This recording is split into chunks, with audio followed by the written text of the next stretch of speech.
Sai ka ce an yi yakin badar. Ka karasa ma yaron da dan aika kira mun kureren nan. Gashi na dan wanka.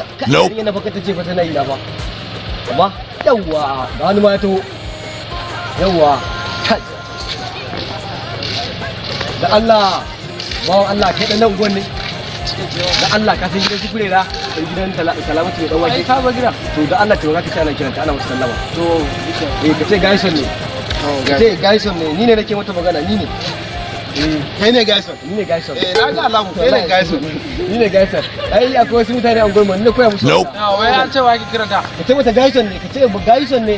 Gaison. Gaison. In ka je faɗa ka ce gaison. Ka gane ka ce gaison ne. Kamar zai ne tsalle. Yau kuma gaison ne. Kai a style. Aiki banza kai in banda ma duniya ta ɓaci ni har in je kofar gidan yarinya zan kira ta wai a ce mu wai wane ne to ga tana zuwa okay to tana zuwa na gode madalla Allah saka to guys so guys na gode ai fi lafiya Allah ba ku da ban kuma wannan da ganin sai aifar da muna ne iska wa yake kiran kurera